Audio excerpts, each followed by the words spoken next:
a lot of people will build their product and then go and try to find people to buy it. But really, that's the reverse order of things. What you should be doing is talking to people and finding out what products they want and then building that product, right? Find the problem and then build the product.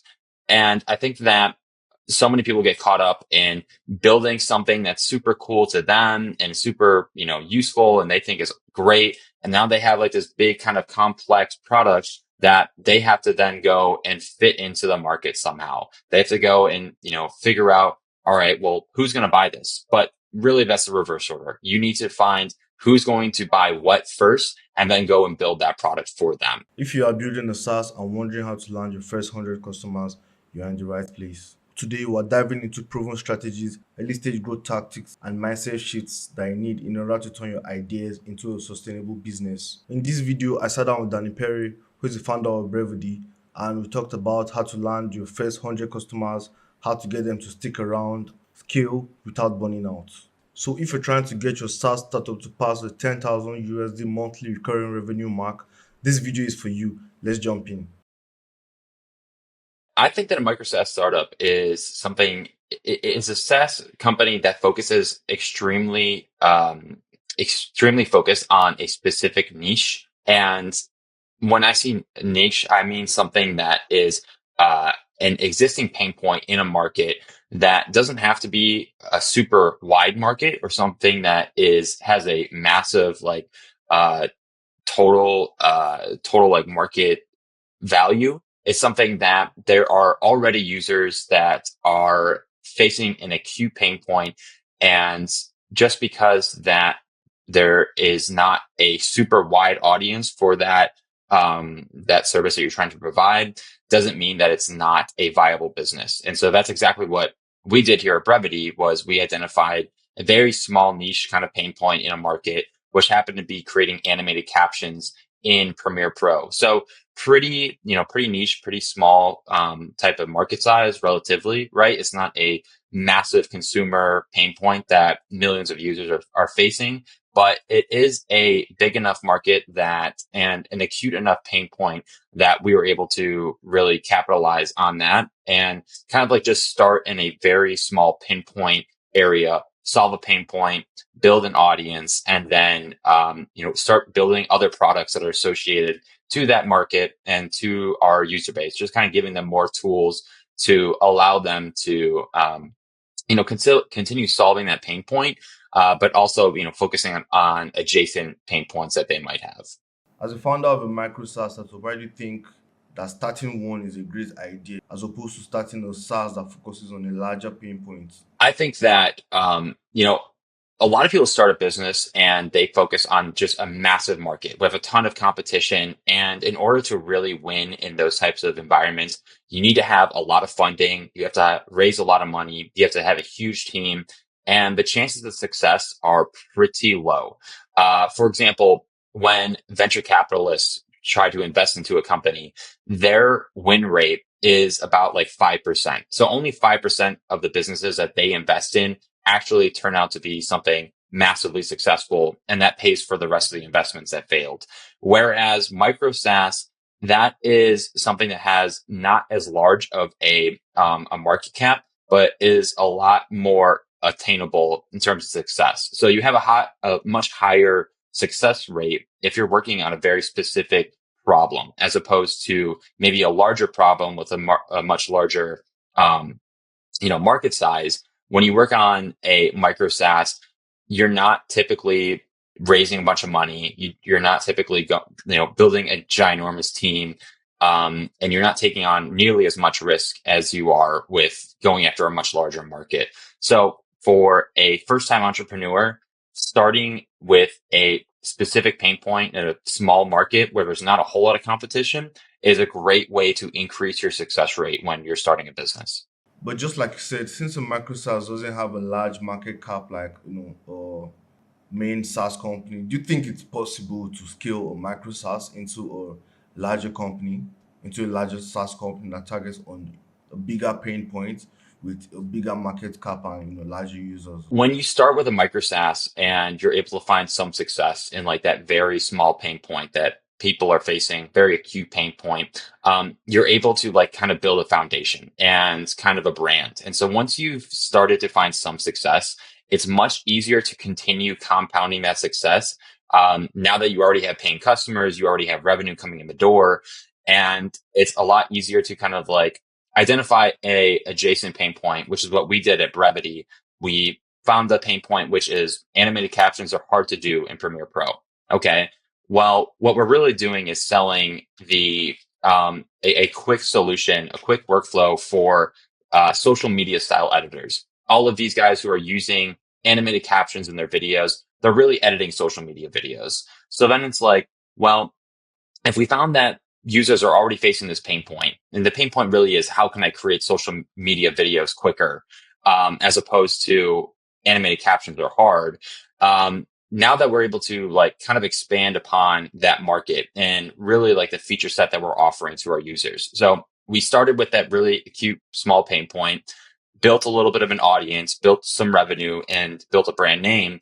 And now we're able to go and recognize other similar pain points and similar issues that our existing users are already having. And through conversations with them and through user feedback, we're able to determine what those other pain points are and start selling a new solution for that pain point. So I think it's a lot easier to like, I think of it as like building a fire, right? When you start a bonfire, you start with little kindling and a match, and you get a little flame going.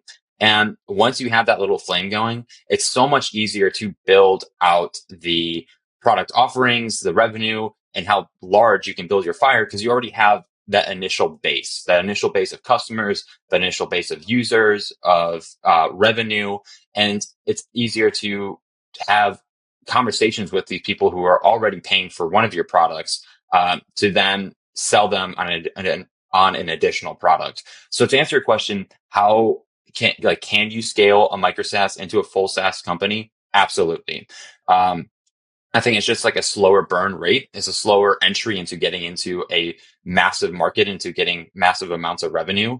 But the win rate, the success rate is much higher when you start slowly, have predictable, nice growth into a larger and larger business, as opposed to the typical way, which is you identify a massive problem that has huge competition and a massive market. You raise a bunch of money to try and solve this huge problem. And if you don't get it right, which odds are you won't, then you're kind of just, you fail. You don't have any supporting revenue to help you. You don't have any, way to test out other ideas because you don't have like that core little, fundamental revenue, that fundamental business that's helping you grow. So I see companies like, and this is outside of SaaS a little bit, but let's take Amazon, for example. Amazon started out as selling specifically books online, pretty niche little market that they decided to focus on. And once they capitalize on that and really gain market share and own that specific niche, then they were able to expand their product offering. So then they realized, well, people are buying more than just books online. So let's expand to some other things that people are shopping for online as well. So they started with that core fundamental business and they're able to expand that into, the massive corporation that they are today. What has been your biggest challenge so far in building Brevidy, your MicroSaaS company? I'd say the biggest challenge is getting started. I mean, that's the biggest challenge of any company is really just finding users to talk to. And that is where so much of a success lies in early stage companies is being able to have consistent and frequent conversations with potential users to determine what their pain points are. What problems are you facing? How can I solve them? And having those conversations to begin with is tricky because one, you don't have any customers already. You don't necessarily have like a bunch of relationships or connections in the industry. So you have to find creative ways to start talking to potential customers. And, as a consumer, as a normal person, it's when you get hit up by a company asking for their feedback and for you to take time out of your day to give them feedback on a product that they're building, that's hard to convince people to do. So you need to, develop those relationships, find creative ways to reach potential customers, give them the product for free just to get their feedback. That's what you need. You need feedback so that you can determine what I'm building is valuable and is applicable to, this potential user base that I'm going after. One of the key steps in building a product is actually knowing whether what you're building is valuable. And from my own experience as an entrepreneur, here's how I do it. I look into my personal problems, my personal pain points, and try and find solutions for these. And then I also assume that there are other people out there, who face similar problems.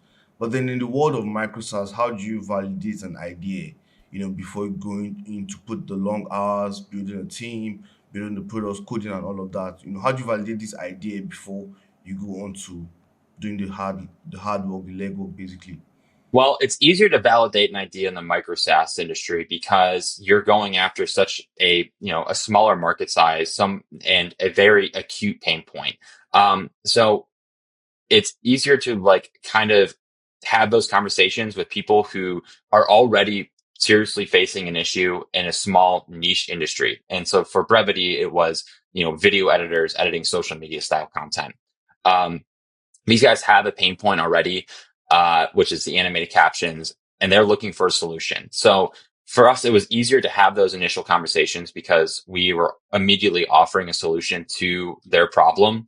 But it is tricky to, still find those people and to convince them to have that conversation with you. Um, it's different than the, large SaaS companies where you can just pour millions of dollars into marketing and outbound sales. MicroSaaS is a lot more, cozy and, close knit. So it's easier to find those people and to have the conversations with them initially, without spending massive amounts of money on outreach, doing cold emails, doing, um, going to different conferences and just hoping that you talk to the right person. I feel like with the niche industries, it's easier to, easily, uh, have those conversations and find those people because, of how niche it is and how many limited options there already are in the market. So with Brevity, there are a couple of competitors, but the amount of people who are really facing this issue are pretty much segmented into like a few different locations online. And so if you can, focus on those few different locations, talk to the, locations where people already are, then it's easier to kind of get that initial traction because people are already, in such a niche industry, segmented into just a few different places online. So it's easier to kind of identify those places and, start cultivating relationships inside of them. LinkedIn seems like a great place to get your first 100 customers. Once you get your idea, you build it, then you go out there and push the product within your network. You show them what you've built basically. What do you think are some common mistakes founders make when trying to get their first 100 customers? I assume it's a challenging phase, especially for those who are new to selling their ideas or their products, or those who are not just comfortable with selling. Yeah, I use LinkedIn quite a bit. LinkedIn is another resource where you can find your super niche audience. And I think what's different between LinkedIn is and Product Hunt. Product Hunt is more of a shotgun approach where you're just hoping that, your offering is applicable to a wide range of people, or a lot of people have a similar pain point and can upvote your product and get it recognition on Product Hunt. But with us, where we're building, a very niche product, that audience isn't necessarily on Product Hunt. And so the majority of people that would see our product on Product Hunt, it's not applicable for them. So therefore, they're not going to engage with us and not going to upvote it. And it could still be valuable. You'll probably still find some users, but I don't think it's where you need to be spending most of your time as a niche, SaaS micro SaaS founder. But LinkedIn, LinkedIn is really valuable because there's businesses on there, there's people who are decision makers, and it's easier to find those people, on LinkedIn. And you can just search for, like, for instance, with Brevity, we search for like social media coordinator or, director of social, titles like that allow you to immediately connect with the decision makers, with the beta testers that you're looking for, and generally just with the audience that you're going after. So I like LinkedIn a lot, especially for micro SaaS. Product Hunt's probably more of a shotgun approach. If you're creating a product that's, for a wide range of people, Product Hunt's probably where you should be. A lot of people will build their product and then go and try to find people to buy it. But really, that's the reverse order of things. What you should be doing is talking to people and finding out what products they want and then building that product, right? Find the problem and then build the product. And I think that so many people get caught up in building something that's super cool to them and super, useful and they think is great. And now they have like this big kind of complex product that they have to then go and fit into the market somehow. They have to go and, figure out, all right, well, who's going to buy this? But really that's the reverse order. You need to find who's going to buy what first and then go and build that product for them. So for example, with Brevity, we started out the tool as not being for captions. It was for cutting down long form content into social media clips. And that had some initial, interest. Some people were interested in it, but the real problem that people were facing was animated captions and having the ability to like kind of build like an MVP just to showcase to people. And then they give us our feedback and say, yeah, this auto cut thing's cool. This social clip extraction's cool, but it's not the problem that I'm facing. And having those conversations before we spent all this time developing this massive product allowed us to be flexible with where the product was going, making sure that we're actually solving real problems that people are facing. And yeah, I think a lot of people get caught up in that where they build the product first and then they try and sell it. So I think that you mentioned something else previously, which I want to touch on. Uh, a lot of when we started, we were facing a problem, which was, hey, it's hard to pull out social clips and it's hard to do animated captions inside of Premiere. And so our MVP was like a little bit of a combination of both of that. But it did start as our own personal problem. And we found that problem because we just wanted to, create social content quicker when editing in Premiere, and there really wasn't a great solution for that. So with us having that initial pain point gave us like an idea of what direction to start out in, and at least like what people to start reaching out to. So we found that problem that we were having personally, built a little MVP that didn't take too much time, and then started talking to other users who are in our same shoes who might be facing the same problem. And once we were able to validate that this is a real problem in the market, that's when we started to take time back and go into engineering mode, go into building mode, and start trying to build this product around the problem that people are facing that we've had conversations with. Well, it's a hard part, it's a chicken or the egg. Which one comes first? Do I need to, have a product to showcase to these people before I talk to them? Or should I talk to these people before I have a product and just, see what their problems are? I think you got to do a little bit of both. You can't just show up there and say like, "Hey, what's your problem? I'm gonna fix it, whatever it is."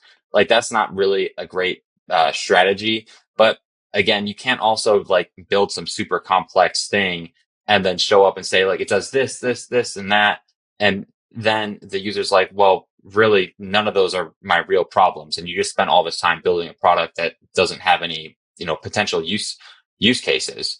So it's hard. That's like where entrepreneurship becomes more of an art, is being able to, predict and determine how much effort I need to spend on this initial MVP versus how much time and effort do I need to spend reaching out to these potential users so that I make sure what I'm building is valuable. So I think a lot of it comes down to that MVP. What is the minimum viable product that I can build to at least get in the door and start having conversations with people? Because the MVP does a couple of things. One, it showcases to your audience that, okay, these guys are capable of building stuff. This little thing that they built already is cool, but here's how I need it to like, here's the roadmap that I need in order for this product to be valuable. So having that intuition of how much time to spend on an MVP versus how much time to spend reaching out and having conversations with customers is a balancing act. And it's not something that can just be, uh, you know, described in a textbook. This is something that you need to get in the field. You need to test your own theories and try things and just get to work and, start building, start testing how much product development needs to go into the product before I reach out to people. It's not something that's cut and dry. Like you need to spend 50% of the time on building the MVP, 50% of the time reaching out to customers. No, it's very market dependent. And again, it's not something that can just be summarized into a cut and dry statistic. Yeah, that sounds interesting. Okay, so once you've gotten your first 100 customers, let's assume I'm a SaaS founder just like you, and I'm starting out and I just got my first 100 customers. Okay, so what next? How do you determine if you have reached product market fit, and what steps you take to grow further, to grow or scale further? Well, once depending on what industry you're going for and like how niche your audience is, 100 customers could be the threshold of which you get product market fit. And if you're building a hyper micro niche type of SaaS company, if you get to 100 customers, that might be the point of you saying like, okay, we've got something real here. We're solving real problems. This is potential for us to get to 1,000 customers and then to 10,000 customers. However, if your market is really big and you're realizing that, okay, 100 users aren't, maybe they're not paying me that much, this isn't that, much traction, then that might not be the threshold that you need to get to in order to determine product market fit. And that's what you need to get to is product market fit. Does this product fit into the market? Are we solving real problems with this? And is it scalable? So 100 users might be the threshold for some different companies, and it might not be for other different companies. Some companies, they don't find product market fit until they have 10,000 users. So it's really determined on what you're building, when like what market you're building it for. It's really hard to like put a description on when like on product market fit. It's not like it's more of an ideology versus like a threshold that you need to get to. And it's so determined like by the market that you're working in and that you're building products for. And it's really kind of like an elusive type of goal to get to, because you don't quite know when you get to product market fit. There's no number or revenue number or user count that gets you to product market fit. It's something that is not quantifiable. Yeah. And even the most talented entrepreneurs in the world will have an extremely hard time uh, telling you when you got to product market fit. But that is what you need to be going for, is to get to that point where your idea is validated pretty much. Product market fit might not be quantifiable. I agree with that. But then there are some key metrics that you could look into to actually know if your product is gaining traction, like monthly recurring revenue, your subscriber rates, your churn rate. What are some other metrics you recommend people should pay attention to when building a SaaS product? Yeah. Um, MRRs, obviously super important there. I think that a few other metrics to be looking at are the customer lifetime value, like how much revenue can you expect per customer throughout their entire subscription to your product. So that's a really big one, is finding out how much each customer is worth and how much, average revenue you can expect per user. Another really important one is the churn rate. And so it's one thing to get 100 customers signed up. It's another to keep those 100 customers for, 24 months. So being able to determine how quickly people are churning or how quickly they are, purchasing your product and then unsubscribing from your product is a really important metric that you need to keep your eyes and ears on when determining the overall success and the product market fit of your company. For instance, if you get to 100 users and then 6 months later, 70% of them have left, that doesn't mean that you got to product market fit. Then I would say that tells you the opposite, that you're not in product market fit, because so much of your customers are not continuing to stick around, and it's not a valuable enough product for them to continue paying you money. So it's really tricky to, again, determine what product market fit is, but the churn rate's really important. The LTV, lifetime value of a customer, is really important. And then of course, MRR is really important. But one additional thing I would say is the growth. And so if you get to let's call it $10,000 MRR, if you're not able to consistently keep up that growth, then you're kind of just hit the ceiling and you realize that, maybe this really isn't a super viable business long form. But being able to see, yeah, we're still growing 20% year over year or 50%, whatever it is, that's a super important metric to look at when determining, the outcome of your company. Yeah, this has been a really interesting conversation, Danny, and I thank you for coming on here. But one last thing before you go, what's one piece of advice you give to startup founders, startup SaaS founders out there trying to build a sustainable SaaS product, achieve market fit, get their first 100 customers, and grow their monthly recurring revenue? I think so much of it is just having that early conversations with customers. And really that should be, so much of your goal is to just talk to as many customers as you possibly can. So you might start a product and you start talking to customers early on and you realize that, oh, the product that I thought was going to be, a big solution and super helpful for many users, it just isn't. And that's where that customer feedback and that feedback loop really comes to be super important. So the feedback loop is you showcase your MVP or your initial idea to some customers, some potential users. You get their feedback. They say that they like this feature, they don't like this one. They say, you know what, this entire thing's not useful for me, but if you changed it to work like this, it might be super useful. Then you go ahead and iterate on the product and make those changes, and then go back to the same customers and say, hey, we made some improvements. We listened to your input and many other users, and we've gone ahead and iterated on the product to be more in line with the product problem that you're facing. Can you give us some more feedback? Try it out. And then you're really building the product for the market, for the industry. You're not building it on your own intuition normally. You're building it so that it is tailored to the users that you're talking to. So my biggest piece of advice is to just talk to your customers. Talk to them as much as you can. Schedule weekly follow-up calls. I mean, you don't want to be, bugging them and blowing up their inbox, but you want to be extracting as much information from them as you possibly can. So having that feedback loop, having those open conversations with those different users, potential users, existing customers, both of which are important to talk to, just have those conversations with them so you make sure that what you're building is applicable to the people that you're selling them to. If you found this conversation valuable, hit that like button, subscribe, and drop a comment with your biggest takeaway from this video. Building a SaaS startup is a marathon and it's not a sprint, and your first 100 customers is just the beginning. If you are ready to take your SaaS startup to the next level, feel free to book a discovery call me using the link in the description. Let's talk about how we can work together to craft a tailored growth strategy for your business. I'll see you in the next episode, and until then, stay creative, stay bold, and stay memorable.